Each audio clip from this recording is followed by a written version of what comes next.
Hello, everyone, and welcome back to another episode of Inside LSU Baseball. I'm your host, Jason Armstrong, and I am going to preview the LSU Auburn series that's going to be taking place this Friday night with games on Saturday and Sunday. So let's start by quickly recapping the midweek game against Nichols, and then we'll get straight into bringing you up to speed on this Auburn team. So Tuesday night, things got a little bit hairy when LSU traveled down to Thibodaux, and it took 5 runs in the 7th inning to erase a 3-0 deficit. And LSU wound up coming on top and winning the game 5-3. LSU improved to 31-3 on the year, was its 9th straight win. Ethan Fry, sorry about that, had a great game. He had 3 hits. Monster Milam had a couple hits. Danny Dickinson had a couple hits. Jake Brown came off the bench, had I think a game tying 2 RBI single. And who else? Chris Stanfield had the go-ahead 2 RBI hit late in the game, and ultimately the Tigers won.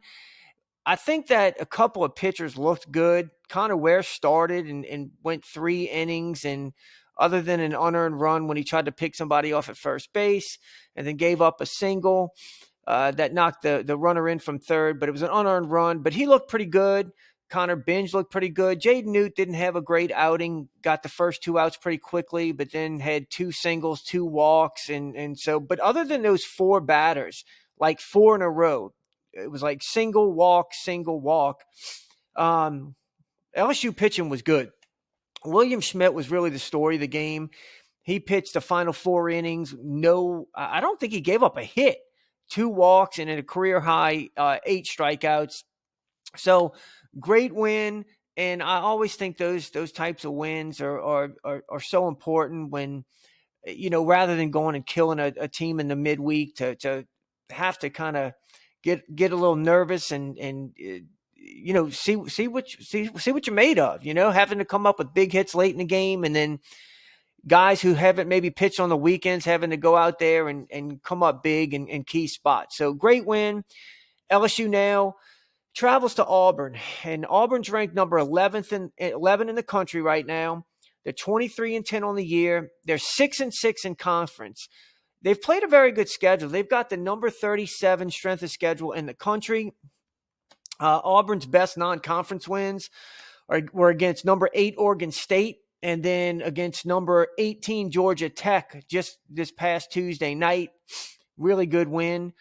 In conference play, they've won 3 of their 4 weekends. So against Vanderbilt, it was their first series. They won 2 out of 3 at home. They went to Kentucky. They won the first 2 games there, both close 8-7 games, and then they lost game 3. They went to Georgia and got swept. They didn't play terrible. I mean, they lost by 3 runs, 4 runs, and 3 runs. I think Georgia actually walked them off in game 3, but it was a very close game. And then this past series against Alabama, I mean, they won 2 out of 3. And if Justin LeBron doesn't hit, I believe it was an 8th inning 2-run home run to ultimately give Alabama the lead in the win, Auburn sweeps that series. So they're 6-6, and if they didn't get swept at Georgia, I think the record would look a little nicer. But look, this is a good team. Jay Johnson has faced Auburn all 3 years since he's been at LSU, and he's 4-5 against them. Last year was the first year that LSU beat Auburn in a series. And last year was a little bit weird. It was Auburn's worst year in a while, and I don't even think that Ike Irish played in that series. So now it's a very different lineup from what LSU saw last year. Now there's a couple of guys on this team that are back, and if you've been watching LSU for a couple of years, Cooper McMurray, the big power hitting lefty, first baseman, he was good last year. He's good again this year. Cade Ballou, he's played center field. He was pretty good for them last year. He's back. Derek Fabian didn't play a huge role for them last year. He's the starting shortstop this year. his bat's cooled off, especially in conference, but he plays an excellent shortstop. And then Eric, I think it's pronounced Guevara. He's another guy that was hurt half the year last year. He's a good infielder, not a huge bat in the lineup, but those guys you might recognize. But everything starts with Ike Irish. And Ike Irish is the left-handed hitting. He came in as a catcher. He had some injuries, so he was a DH. Now he's playing outfield. But this is a guy that is, I don't care what publication you look at, he's a preseason Golden Spikes finalist. He's going to be a top 20 pick in the MLB draft. I mean, so this is his third year. I mean, he's got a lifetime, while he's at Auburn, 345 batting average. I mean, 1.019 career OPS. The guy can just flat out hit 27 career home runs. And in this year, in SEC play, I mean, he's hitting 421. I mean, this guy's hit 311 career in SEC play, but he's having a great year. I mean, 421 with and he had an injury. I think he broke his scapula or something like that. He got hit with the ball, so he was out a little bit. But he's their best player. And last year, Irish was really their only everyday player that hit over 300. This year, he's got lots of help. So I mentioned some of the returners, but Cooper McMurray is the big, off of last year's team that's back. I think he hit 14 home runs last year. He's having another good year this year. But first baseman, he's got serious power. And just this past midweek game, hit a grand slam in the first inning, dead center field against Georgia Tech. Just got all kinds of power. I mentioned Derek Fabian's really made a big difference at shortstop defensively. He was off to a really good start offensively, and this is a guy who came from Florida. He started his career at Florida, but he's only batting like 175 in conference play. And really, Cooper, a lot of these guys they've struggled a little bit in conference play. Cooper McMurray's only 167 in conference play. They've got a couple of really good transfers. So there's a good mix of returning players, transfers, and freshmen. Very similar to LSU. The transfers that are position players, South Florida transfer third baseman. Sometimes he'll play second baseman, but I think this past weekend he mostly played third base. Is Eric Snow, batting .310 on the year. ECU transfer outfielder Bristol Carter. This is a guy who's a freshman All-American. He's hitting .375 in conference play this year. Just a real toolsy, athletic outfielder. He can hit the ball with some pop, but both him and Eric Snow, I mean, they can drive the ball in the gap, but they're just very hitterish. Samford transfer, DH, Lucas Steele. This is a switch hitting. I mean, it's a big kid. Played 2 years at Samford. Very good. I think he was the SoCon Freshman of the Year in 2023. But he's another guy that can really swing it. And the freshman on this team, I would argue, might be the most productive freshman class. And I'm taking into consideration Tennessee and LSU, but they have three guys that are in the everyday lineup that are mashing.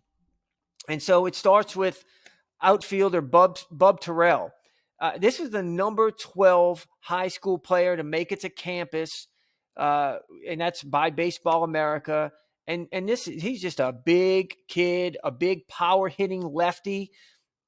On the year, he is batting .302. I mean, he's got 4 doubles, 4 home runs, 21 RBI. But I've seen him come through with just big hit after big hit. The guy can swing it. And this is one thing about this Auburn lineup. It's like 1 through 9, everybody can hit, and they've got some big power hitting lefties on this team. Another one of the freshman phenoms is catcher Trace Fralick. He's hitting .349 in conference play. Overall, he's batting .345 on the year. He's got 8 doubles, 3 homers, 27 RBI. Another one that can swing it. And then second baseman Chris Rembert. this was a top 150 recruit. So was Bub Terrell, as a matter of fact. All three of these guys, I mean, by perfect game, this was, I've seen as high as top 2, top 5 freshman class in the country. And all three of these freshmen are making a huge impact. And remember, it's been very good at second base. But this lineup's just very different from last year. They can really hit. It's not everything is about Ike Irish. I think overall they're 1, 2, 3, 4, maybe fifth in the SEC. So like LSU's batting 330, which is really good. Only behind Arkansas at a 335 clip. But Auburn's batting 306 on the year. They do a good job of not striking out a ton. The power numbers, I mean, it's not crazy power, but they've got 45 home runs on the year. I mean, LSU's got 53. But trust me, they've got enough guys that can hit it, hit the long ball. And they're just hard to pitch to. Like I said, they don't strike out a whole lot. Now, on the pitching side of things, it's an extremely experienced staff. Extremely. Let's start with Sam Dutton. Sam Dutton's got 65 SEC appearances. He's thrown 130 innings in SEC play. Only 35 walks, 127 strikeouts. I mean, he's their Friday night guy. We all know Sam Dutton. He played 3 years at LSU, and freshman year in 2022, he actually started 9 conference games. And he's made a big jump this year at Auburn. He's not the same pitcher that he was when he was at LSU. And I'll talk a little bit more about him when I get into the matchups. But he's been their Friday night starter. Lots of experience. He's not going to be rattled. Cade Fisher, who's been throwing game 2 for them, is the lefty that you probably remember him from Florida. In 2023, he was their number 1 reliever the year that LSU played them in a national championship game. Last year, I want to say he started like 8 games for Florida. It just didn't really work out. They tried to make him a starter, but he still threw a lot of innings in relief. And then this year he's starting in game 2. He's got 60 SEC appearances. That's appearances, 129 innings. So 59 walks, 149 strikeouts. Very similar numbers to Dutton. He's got more walks and more strikeouts than Dutton. But another guy that they haven't said who they're going to start game 3. What they've been doing in conference play, I think they gave 3 starts, was to Christian Chatterton. He's a freshman. Reminds me a lot of Zach Cowan. Nowhere near as good, in my opinion, but he throws like 91, and his changeup is his best pitch. But he's not as effective as Cowan. His ERA shows that. And he lost his spot in the rotation. He actually started the game against Georgia Tech in the midweek. So maybe expect him to throw in relief game 3. He is a good pitcher, but it doesn't look like he's going to be in the rotation. Carson Myers is a guy that they started 8 times last year. He's a lefty, similar slot to Cade Fisher. He's been their top lefty in relief. I don't know if that's somebody that they want to start. There's some other options, but he's just another one of these experienced bullpen pieces if he stays in the bullpen. 64 appearances, 172 innings in his career. Jason Armstrong, he's the guy that I believe he wears glasses. He kind of throws sidearm. He's got 77 SEC appearances. So I think you're getting the picture. And there's still more names that I haven't mentioned. This Auburn staff is full of guys that have been there and done that. Not extremely overpowering. A lot of guys are going to come in throwing 98, anything like that. Just very steady. Guys that throw strikes, that have good off-speed pitches, and that can locate. So very experienced. To give you some perspective, LSU, I think the guy with the most appearances in LSU staff is Chandler Dorsey with 52. Auburn's got, 6 or 7 guys with more appearances than that. And Dorsey really hasn't been a factor for LSU as of late, Hopefully he can turn into that. But as far as ERA, they're towards the bottom of the pack. They've got a 4.62 ERA overall. I mean, that's not that, far from the couple of teams in front of them. But, one, two, three, four, four. Yeah, they're towards the maybe ninth or, no 10th or 11th in the SEC. But certainly capable, certainly capable. And again, they've won 3 out of their 4 series, so they're doing something right. But I mentioned this. The main story of their pitching staff is definitely Sam Dutton. And like I said, after having a very productive freshman year with LSU, he still had a lot of appearances in 23 and 24, but it was a much lesser role. And this is a guy who had like a 6-ish ERA. Teams were batting 300 against him. We saw him start a couple of regional finals, I think in the Hattiesburg regional, and then again in the North Carolina regional. And in the first inning, they loaded the bases off of him. I think they had 3 straight hits. And, he's just a different pitcher this year. And if I think I know what it is, because when I watch him pitch, Sam Dutton, if you go back to last year in his appearances, everything was hard. And I've made this statement about Gavin Guidry before. Gavin Guidry was so effective 2023. At the beginning of 2024, he started to get hit a lot more. He was so predictable. He stopped throwing that big, slow curveball and went to like a hard slider. So everything he threw was hard. Last year, you go look at that appearance against North Carolina in the regional final. Everything Dutton threw was either fastball or like hard slider or cutter. Now he's throwing this big looping, 70-something mile per hour curveball, and it's really given a lot of hitters trouble because then he can come back with the cutter and the fastball. But that is something that he was not doing last year, and it's made a big difference. But he's the big story for them. I'll be honest. I don't think he's going to have much success against LSU. I think that's going to be a mismatch on Friday night. When I get to my keys to the series, I'll talk more about that. But, he's been the big story for them. And then again, Cade Fisher's been good as their number 2 starter. But it's I wouldn't be surprised if LSU got to their bullpen quickly, and I also wouldn't be surprised if these guys gave up a couple of runs, but just they're durable and they last. Cade Fisher, he's very interesting because he's got 7 starts this year. He's only thrown 20 innings, so he's averaged about 3 innings per start. And the deal with him is that he doesn't give up many hits. Teams are only batting 200 against him. He just throws a lot of pitches, and teams get his pitch count up, and then he's gone. I mentioned Chatterton, I believe, lost his spot in the rotation. They did start last weekend Andres Alvarez. I believe he's a freshman, if I'm not mistaken. But he was okay. I think that's a mismatch. I think LSU will have the upper hand when it comes to the rotation. But let me point out a couple of the bullpen arms for them. And again, a lot of these guys you might look familiar, but Parker Carlson is a right-handed pitcher. He actually threw 3 scoreless innings in the game that Auburn won against LSU last year.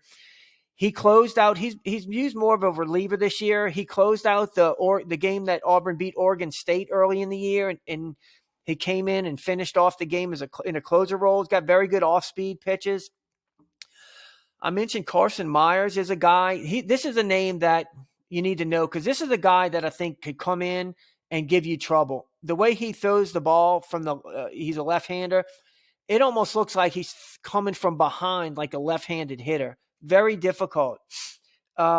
He is definitely their top lefty. As a matter of fact, that same game that Carlson pitched in last year against LSU, the one that Auburn beat LSU, Carson Myers threw 4 innings in that game. Against Georgia just 2 series ago, he threw 4 2/3, scoreless, 10 strikeouts against that Georgia offense. Both of these guys throw strikes. I mentioned Carlson leads the team with 71.8% strike percentage. Carson Myers, 66.7%. So both of them throw a lot of strikes. Hayden Murphy's a guy they go to a lot. Been there a couple years now. pitches often. Dylan Watts. Dylan Watts is started the Friday night game against LSU last year. He went 5 2/3, only gave up 3 hits and 2 runs, 9 strikeouts, no walks. This is a guy sitting in their bullpen this year. They wanted to use him like a closer, but I don't know. Sometimes they do. I believe he even closed out the last 3 innings of the Georgia Tech game midweek. But he's another arm that they can count on. And Dylan Watts, he leads their team in whiff rate. He's got a 32.8% whiff rate. Right behind him is Cam Tilley, and he's one of their best arms in my opinion. He's got a very big breaking ball, can get it up in the mid-90s. He threw 3 scoreless with 7 strikeouts against LSU last year in the game that LSU won 3-2. And Tilley was very good again in the Georgia series, through 3 2/3 scoreless. All of these guys, though, any of them can pitch at any time. They've got a guy who in the SEC, I want to say he's tied for 6th with the most games finished. He's been in the game 8 times at the end of the game. Ryan Hetzler is his name. They use him sometimes as a closer, and this is the guy that had like a under 2.6 ERA last year. He transferred in. Oh, my goodness. Where did he transfer from? I can't even remember. Cal Baptist is where he transferred from. But he was a guy who made 25 appearances last year, and they like to use him in a closer role. I mentioned Jason Armstrong. So they have lots of arms that they can go to. It's a very deep, very experienced pitching staff. And so they're going to throw strikes. And this is a very good team. It's going to be a tough environment. LSU going to Auburn, that place is a madhouse. The way they sell it out, it's very interesting with the green monster in left field. So it's a little bit different. It's nice that we have Chris Stanfield to kind of bring the other outfielders up to speed. But let's talk about, I mentioned Stanfield. There's a couple of connections. I talked about Dutton. Dutton's a guy who played for LSU last year. Now he's at Auburn. Well, Chris Stanfield, the LSU center fielder, started his career at Auburn. Another connection, LSU relief pitcher Connor Ware. His big brother played third base for Auburn, Bryson Ware, and hit like 20 home runs in 2023. Got drafted pretty high. Playing pro ball now. So a couple of connections there. All right, keys for an LSU victory. My first key is just to start fast. All right, I think that Friday night is a mismatch. You got 2 guys coming off complete game shutouts. And yes, Sam Dutton has been excellent this year. He's got an ERA under 3. I mean, you look at any of the categories and he's in there. But I'm going to just tell you, I don't think he fares well against the LSU offense. I just really don't. I've seen him enough. And this is not like the previous Friday night matchups where Cade Anderson was going against, Kyson Witherspoon or Pico Khan or Jared Spencer, guys that are going to be, high round pro, draft picks. I like Sam Dutton a lot. He's a good college pitcher, but this is a mismatch. And I think you got to start fast and get off to a good start by winning game 1. Another one of my keys is to eliminate the big innings. And the way you do that is by throwing strikes. Auburn does not strike out a whole lot. It's a very good lineup. They hit fastballs really well. And so you got to be careful you don't nibble. If they don't strike out to begin with, it's one of those deals where if you try to be too cute, they're going to spit on pitches. They're going to take pitches. And if you start walking guys, they can score in bunches. I've seen this team many times just like that. They put up a big number. And then that crowd gets involved. So the key is to eliminate the big innings, and you do that by just throwing strikes and not walking them. All right. I don't think it's a deal where you're trying to chase starters, because I mentioned it, but their bullpen is just experienced and deep, So a lot of these times when you're facing these elite starters, your goal is to get the starter out the game as fast as possible. I don't necessarily know that that's a game plan. So one of my keys was to just be aggressive. You know, jump on these starters, relieve whoever it is, and because they're gonna throw strikes. You're not trying to wait out, the starters and make them throw a lot of pitches. And the last thing you want to do, because all these guys, they don't have overpowering stuff, but they have good breaking pitches. I mean, they've got a very good pitching coach. And they've even got like a consultant. Scott Foxhall was the pitching coach, I want to say, at Mississippi State for years. Like Butch Thompson's very good with pitchers. This is a good, not only pitching staff, but their coaches are very good at developing pitchers and game plans. So, just jump on these guys. Don't let them sneak fastballs in there because you're being so patient. And now you've got to fight for your life down 0-1, 1-2, and you're fighting off their breaking stuff. So get them up, get them early, jump on them early in the counts, because I just don't think that trying to run up pitch totals is a big deal. Now, what would a win mean? I think right now LSU sits at 10-2. If you can go in and win 2 out of 3, and this is going to be a very difficult series. I think it's more difficult than the Oklahoma series. I honestly think it's more difficult in the Texas series. If like I was looking at it going forward, I know that's in the past and we lost, but like I still will tell you that Texas series, I think knowing what we know now, you put Case and Evans in that game with a 1-run lead or a 2-run, whatever it was, late in the 7th inning, LSU wins that series. But, you didn't know at that point you could throw Case and Evans for 4 innings. So I just think that Auburn has more guys in the pitching staff than Texas does. And I think I don't think they have as many outs in the lineup as Texas did. Texas had more probably star power, but I think this is a very deep lineup. So it's going to be a very hard series to go in there and win 2. I think you can do it, though, and I think you will do it. But a series win puts you at 12-3 at the halfway mark.